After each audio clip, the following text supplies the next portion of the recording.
Season 3 was the best received and highest rated season of the show thus far, putting pressure on the following year to meet the high expectations of fans and critics. To help pen the season, Carter approached original co-producers Glenn Morgan and James Wong. By this point, their show Space Above and Beyond was cancelled, freeing the duo up to contribute 4 scripts to the season and consult on the larger story arcs.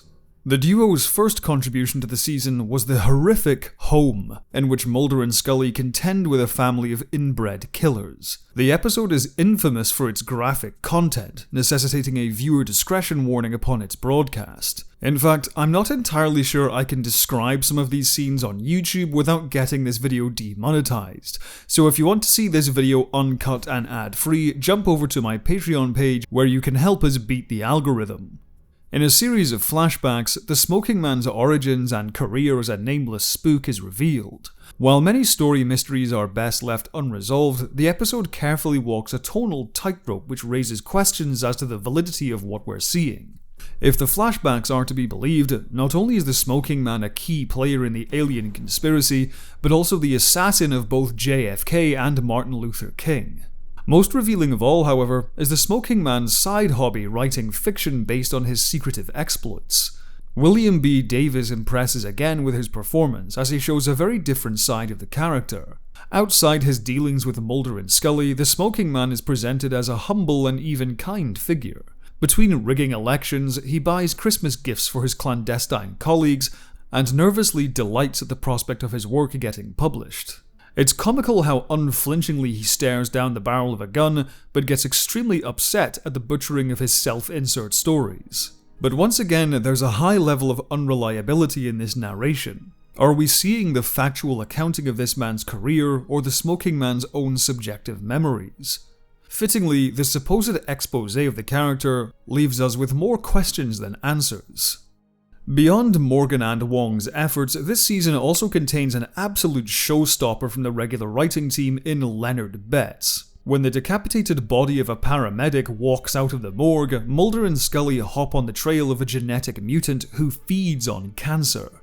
Leonard Betts was a watershed moment for the X-Files. Airing directly after Super Bowl 31, it became the highest rated episode of the entire show at almost 30 million viewers. Knowing this going in, the writing trio Vince Gilligan, John Shiban, and Frank Spotnitz made sure to showcase the series at its best.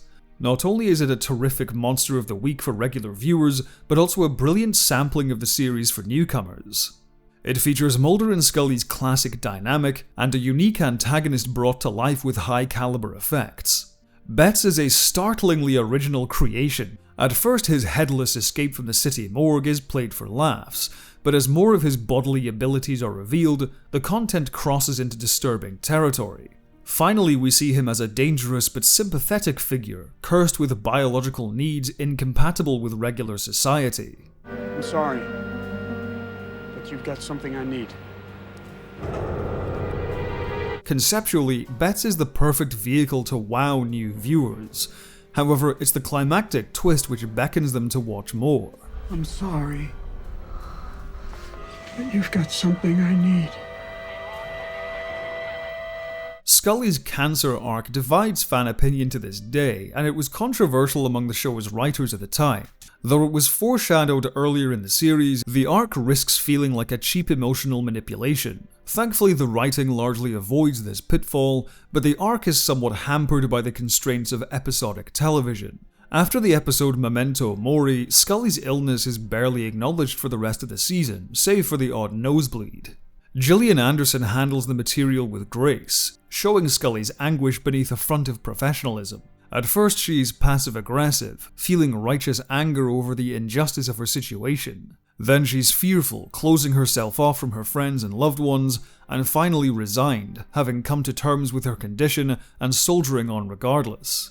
Much of this is reflected in the ongoing Mytharc, as Mulder races to find a cure for Scully's cancer, while she also works to uncover the alien conspiracy. In a sense, the cabal of puppet masters, known as the Syndicate, become representations of the injustice Scully is subjected to, and yet they remain untouchable in the shadows.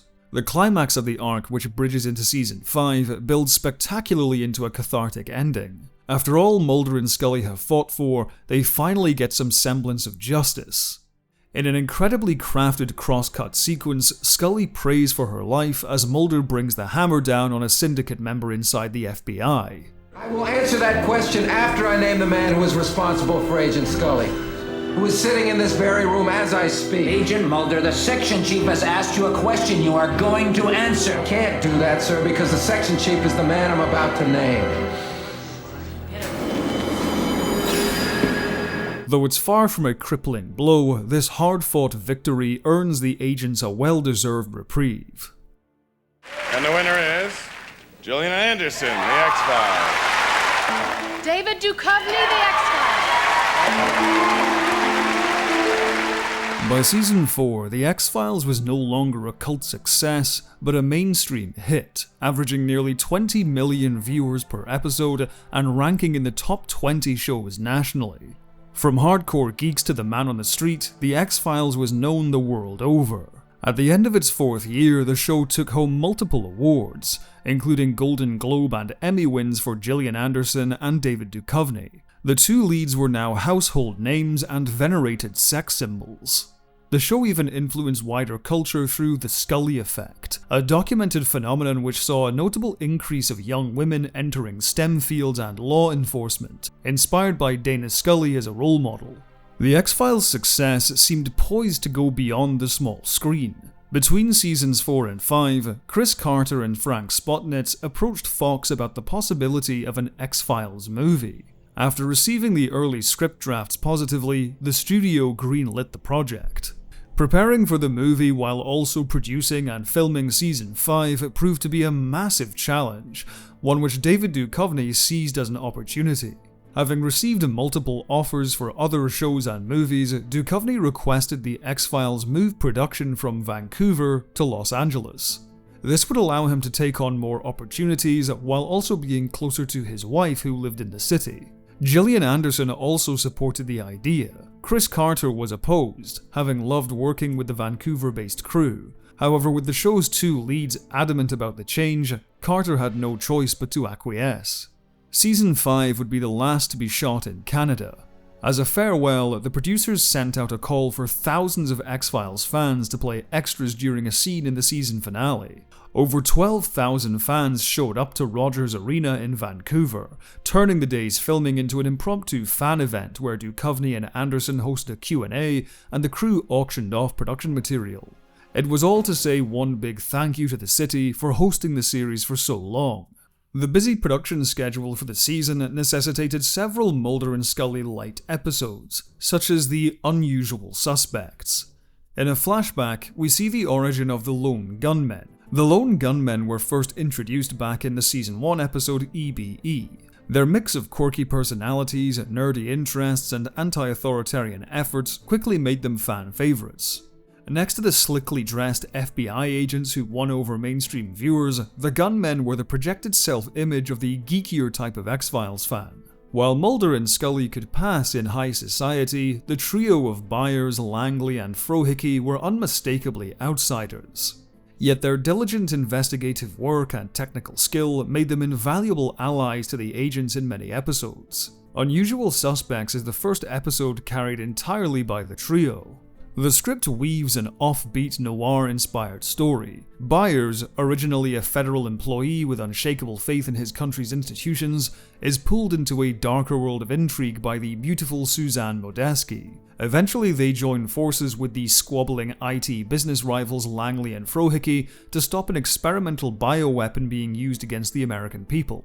The plot is standard X-Files fare by now, but it's refreshed thanks to the presence of the gunmen as main characters. A lot of amusement is derived from their attempts at grappling with the conspiracy. With each twist and turn, they are hopelessly out of their depth, but beneath their inexperience and disaffection is an earnest drive to do good. This not only makes the gunmen admirable but lovable.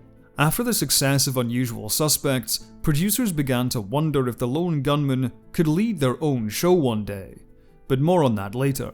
Unusual Suspects was one of several light-hearted episodes sprinkled through season 5 to balance the dire tone of the ongoing Mytharc. Another such episode was the Post-Modern Prometheus. Penned by Chris Carter himself, this stylish satire is one of the most acclaimed episodes of the season. It is absolutely gorgeous looking, with black and white cinematography inspired by the work of Frankenstein director James Whale.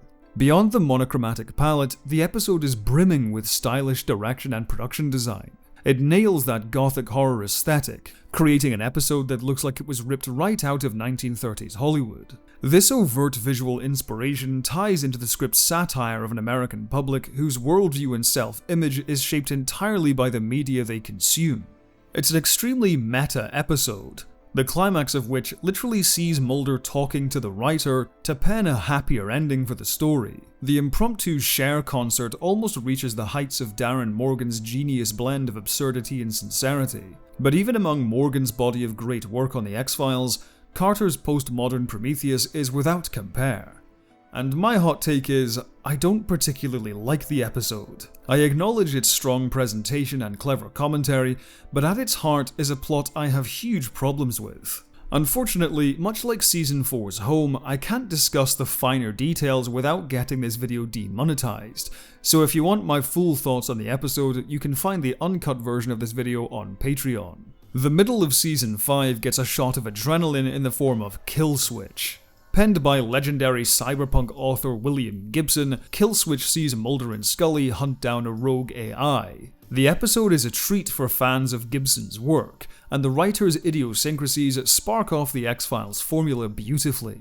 The script features one of Gibson's famous Razor Girls in the form of hacker rebel Invisigoth. Her punk goth style and technobabble-laced dialogue makes her perfect for an odd couple pairing with the straight-laced Scully. As they hunt down the AI, fleeing from its satellite-based particle beam weapon, Mulder becomes trapped in a nightmarish virtual reality.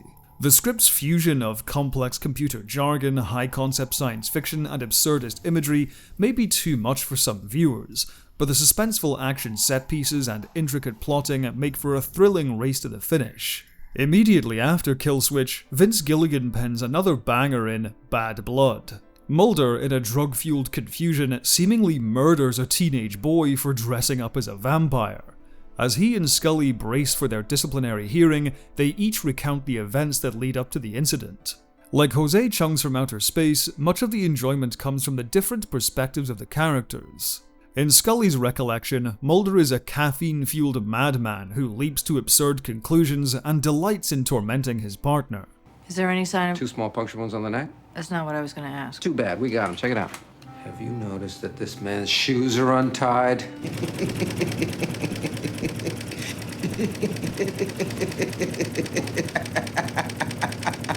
Whereas in Mulder's version, Scully is a short-fused grump who persistently mocks his humbly presented ideas. What do you mean you want me to do another autopsy? And why do I have to do it right now? I just spent hours on my feet doing an autopsy, all for you. I do it all for you, Mulder. You know, I haven't eaten since 6 o'clock this morning, and all that was half of a cream cheese bagel, and it wasn't even real cream cheese, it was light cream cheese. So now you want me to run off and do another autopsy?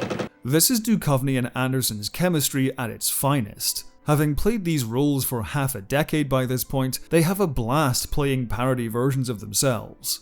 Outside the two leads, there are so many other great jokes and performances. There's a buck-toothed Luke Wilson whom Scully takes a fancy to, Mulder wrestling with an out-of-control RV, and this. Who's the black private dick who's a sex machine with all the chicks? Shaft! I did not. Beneath all the comedy, however, it's also a terrific vampire story with a compelling murder mystery element and engrossing Hammer horror-style atmosphere. These kinds of tonally and structurally experimental standalone stories are what make the X-Files worth revisiting so many years later. That is essentially exactly the way it happened. Except for the part about the buck teeth. In anticipation of the movie, the Mytharc takes an odd turn in Season 5, with the suggestion that the alien conspiracy is all an elaborate hoax. The real conspiracy, it seems, is a group of men performing cruel experiments on the American people and concocting UFO propaganda as cover. At first, this twist is presented as another layer of ambiguity, but the arc goes so far as to flip Mulder and Scully's dynamic. Mulder, sick of the lies he's been fed, dismisses ufology as a hoax, while Scully becomes a believer after sighting an alien spacecraft. In the end though, this switcheroo doesn't amount to much. By the end of the season, Mulder returns to being a believer and Scully the skeptic. It's a pointless detour right before the genuine status quo shakeup that happens in the finale. The season ends with the smoking man destroying the X-Files and his associates shutting down the department for good. Emotions ran high when production wrapped at the end of season 5. Big things had emerged from this small basement office. On a shoestring budget, helmed by a fresh-faced team of producers and writers, The X-Files had grown from a cult success to a sensational worldwide smash. The odds were stacked against it from the beginning, but the show had beaten them. Now the question was, would The X-Files beat the odds on the big screen?